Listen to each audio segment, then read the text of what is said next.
नमस्कार, मैं हूं श्रीकांत प्रजापति और आप मेरे साथ देख रहे हैं बीसीसी न्यूज। आई खबरों पर इस पर डालते हैं सुर्खियों पर एक नजर।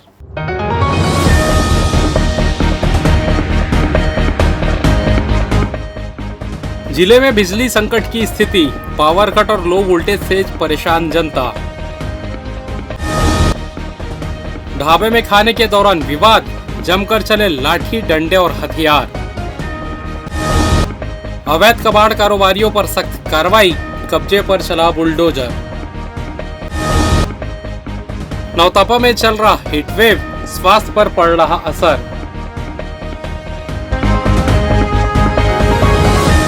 तो ये थी सुर्खियां, अब खबरें विस्तार से। बिलासपुर में भीषण गर्मी के बीच बिजली व्यवस्था पूरी तरह बेपटरी हो गई है। शहर में रोजाना कहीं केबल जल रही है तो कहीं ट्रांसफार्मर में आग लगने की घटनाएं सामने आ रही है। लगातार बिजली कटौती और ट्रिपिंग से लोग हलाकान हो चुके हैं। तापमान 44 डिग्री के पार पहुंचते ही शहर की बिजली व्यवस्था जवाब देने लगी है। बढ़ते लोड के कारण रोजाना केबल जलने और ट्रांसफार्मर फूकने की घटनाएं सामने आ रही है। बीती रात नर्मदा नगर इलाके में केबल जलने से करीब 5 घंटे तक बिजली गुल रही, जिससे लोग उमस और गर्मी से रात भर परेशान होते रहे। वहीं मंगला, गंगानगर, इंदू उद्यान चौक, मंदिर चौक, अज्ञानगर, मसानगंज, लिंक रोड और राजेंद्र नगर समेत कई इलाकों में लगातार ट्रिपिंग की समस्या बनी हुई है। हालात ऐसे हैं कि दिन भर में कई बार बिजली बंद हो रही है। मसानगंज इलाके में कम क्षमता वाले ट्रांसफार्मर पर ज्यादा लोड पड़ने से बार बार खराबी आ रही है। कई जगह ट्रांसफार्मर में चिंगारी और आग लगने की घटनाएं भी सामने आ चुकी है। बिजली गुल होने के साथ ही लोग फ्यूज कॉल सेंटर और अधिकारियों को फोन लगा रहे हैं, लेकिन समय पर जवाब नहीं मिलने से नाराजगी बढ़ती जा रही है।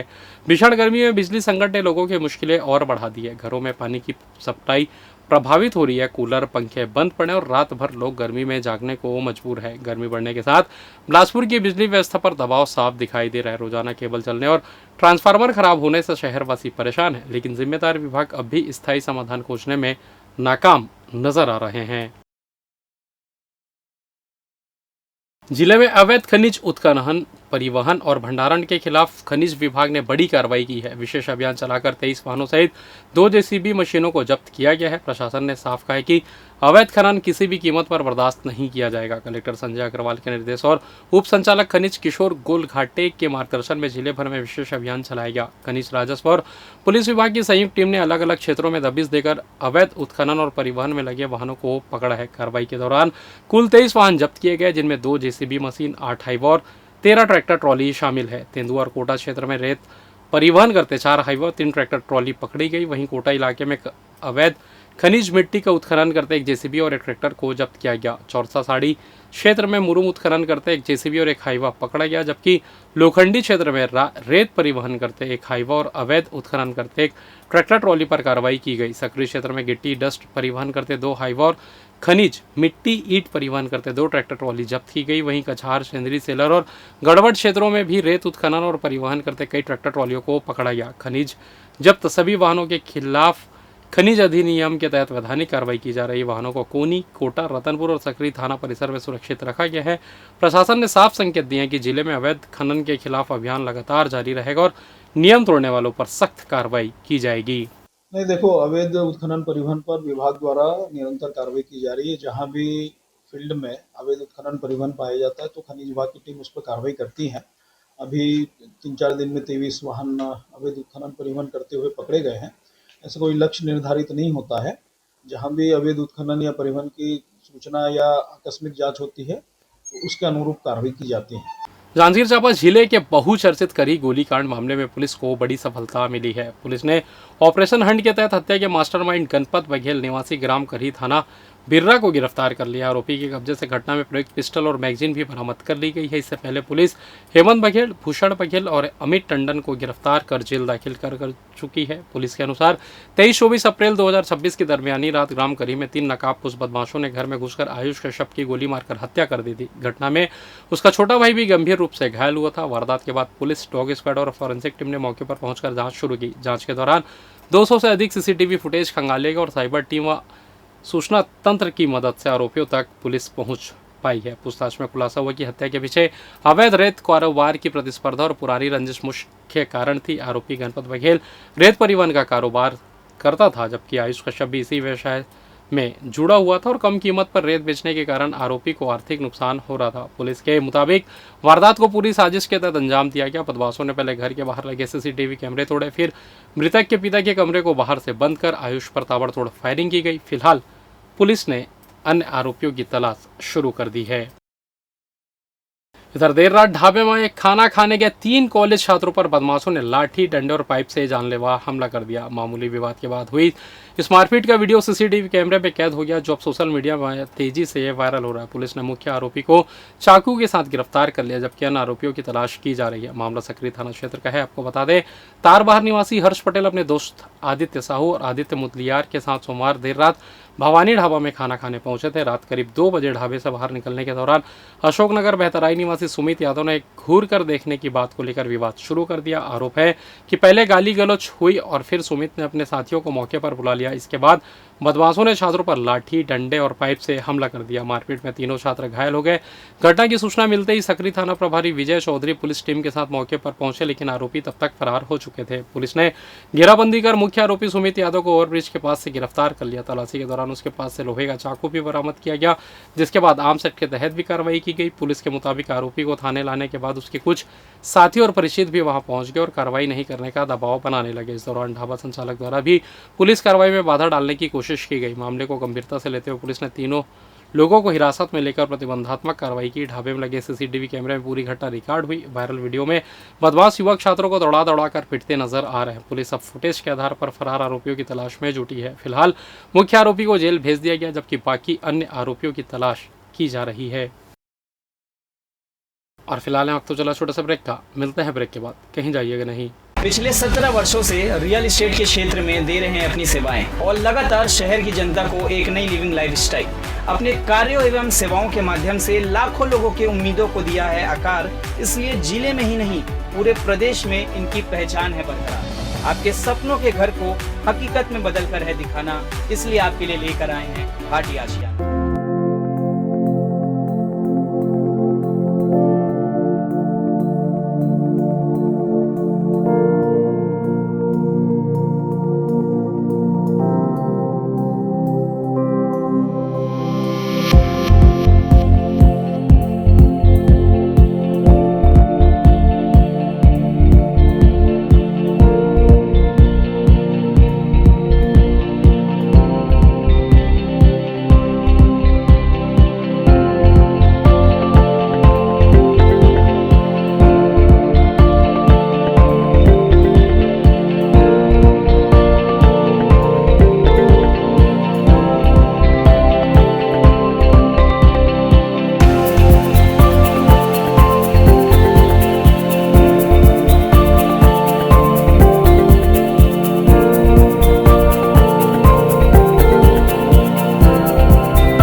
और ब्रेक के बाद आप सभी का स्वागत है। ये बढ़ता है अगली खबर की ओर।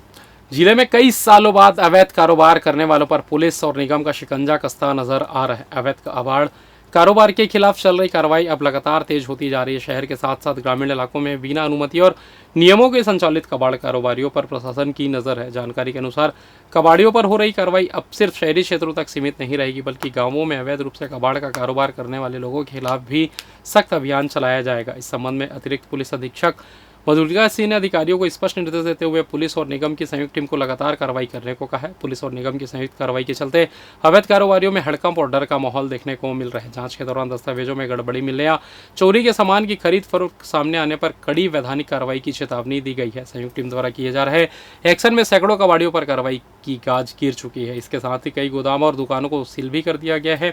अधिकारियों का कहना है कि आने वाले दिनों में अभियान और तेज किया जाएगा ताकि अवैध कारोबार पर पूरी तरह से लगाम लगाया जा सके। इधर तखरपुर क्षेत्र में तेज रफ्तार का कहर देखने को मिला है, जहां बेलसरी मुख्य मार्ग के पास हुए भीषण सड़क हादसे में मोटरसाइकिल सवार की दर्दनाक मौत हो गई। सवारी बस और बाइक के बीच हुई टक्कर इतनी जबरदस्त थी कि युवक ने मौके पर ही दम तोड़ दिया। आपको बता दें, लिदरी निवासी 42 वर्षीय ब्रिजराज उर्फ गोविंद महादेवा किसी निजी काम से तखतपुर आ रहे थे। इस दौरान बेलसरी मुख्य मार्ग के पास सामने सारी तेज रफ्तार सवारी बस ने उनकी मोटरसाइकिल को जोरदार टक्कर मार दी। हादसा इतना भयावह था कि बाइक के परखच्चे उड़ के और गंभीर रूप से घायल हो गए। युवक सड़क पर जा गिरा। आसपास मौजूद लोगों ने तत्काल पुलिस और एम्बुलेंस को सूचना दी, लेकिन तब तक युवक की मौत हो चुकी थी। घटना की सूचना मिलते ही तखतपुर पुलिस मौके पर पहुंची और यातायात व्यवस्था को संभालते हुए सड़क को क्लियर कराया गया। पुलिस ने शव को कब्जे में लेकर पीएम के लिए भेज दिया। फिलहाल पुलिस हादसे के कारणों की जांच कर रही। वहीं घटना के बाद मृतक के परिजनों में मातम पसरा हुआ है। तेज रफ्तार और लापरवाही लगातार सड़क हादसों की वजह बन रही है। तखतपुर में हुए इस हादसे ने एक परिवार से उसका सहारा छीन लिया गया। बताया जा रहा है कि मृतक एडिशनल एसपी के चाचा थे। तखतपुर थाना अंतर्गत बेलसरी मोड़ के पास बस और एक बाइक सवार के बीच में एक्सीडेंट की सूचना मिली है, जिसमें बाइक सवार की घटनास्थल पर मृत्यु हो गई, जिसको तत्काल मौके पर पुलिस पहुंचकर हॉस्पिटल रवाना किया गया था, जिसको ब्रांडेड घोषित किया गया है और बस को थाने लाया गया है और मामले में अपराध दर्ज कर आगे की जांच। श्री राम कपड़ा मार्केट अग्रसेन चौक में स्वास्थ्य शिविर का आयोजन किया गया था। एक दिवसीय निःशुल्क लीवर जांच शिविर का सफल आयोजन जज्बा एजुकेशन एंड वेलफेयर सोसाइटी के प्रमुख संजय मतलानी के नेतृत्व में किया गया। इस शिविर में सैकड़ों व्यापारी बंधुओं एवं स्थानीय नागरिकों ने निस्वार्थ भाव से स्वास्थ्य लाभ उठाया। खासकर कपड़ा मार्केट में काम करने वाले लोगों ने बढ़ चढ़कर अपनी जाँच करवाई। इस शिविर का मकसद ऐसे लोगों को इस बड़ी और महंगी जाँच से पहुंचाना था जो आर्थिक कमजोरी की वजह से और बड़ी फीस न दे पाने की वजह से वंचित रह जाते। इस शिविर में डॉक्टर समर शर्मा ने अपनी सेवा दी, जहां उनके द्वारा सभी जांच करवाने वाले को निःशुल्क ओपीडी कार्ड भी प्रदान किया गया, जिससे वह शिविर में छूटे लोग भी उनसे निःशुल्क परामर्श ले सके। शिविर में निःशुल्क लीवर की जाँच भी की गई। इस दौरान विशेषज्ञ डॉक्टरों की टीम और रायपुर से ऋषि कुल फाउंडेशन से आचार्य ऋषि ने लीवर से जुड़ी बीमारियों, खान पान की आदतों एवं बचाव के उपायों पर विस्तृत जानकारी दी। इस मौके पर थोक कपड़ा एवं होजियरी व्यापारी संघ Shri Ram new cloth market के पदाधिकारियों ने डॉक्टर समर शर्मा के इस सेवा कार्य की सराहना करते हुए आभार व्यक्त किया।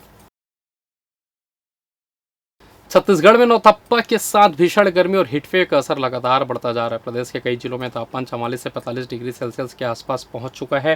मंगलवार को सबसे ज़्यादा गर्म राजनांदगांव रहा, जहां 45.5 डिग्री तापमान दर्ज किया गया। वहीं रायपुर और बिलासपुर में 44.5 डिग्री, दुर्ग में 47, अंबिकापुर में 42.4 डिग्री सेल्सियस तापमान रिकॉर्ड किया गया। मौसम विभाग के अनुसार अगले 3 दिनों तक लोगों को गर्मी से राहत मिलने के आसार नहीं है। प्रदेश के कई जिलों में हीटवेव की स्थिति बनी रहेगी। हालांकि इसके बाद तापमान में 2 से 4 डिग्री तक गिरावट आने की संभावना जताई गई है। मौसम विभाग ने 29 मई से प्रदेश में मौसम बदलने का अनुमान लगाया है। कई जिलों में मेघ गर्जन, तेज हवाएं, वज्रपात और बारिश हो सकती है। खासकर बस्तर संभाग और दक्षिण छत्तीसगढ़ के जिलों में हल्की आंधी के साथ बारिश और 30 से 50 किलोमीटर प्रति घंटे की रफ्तार से तेज हवाएं चलने की संभावना जताई है। और फिलहाल इस बुलेटिन में बस इतना ही। मुझे दीजिए इजाज़त, फिर होगी आपसे मुलाकात। तब तक देखते रहिए BCC न्यूज़। नमस्कार।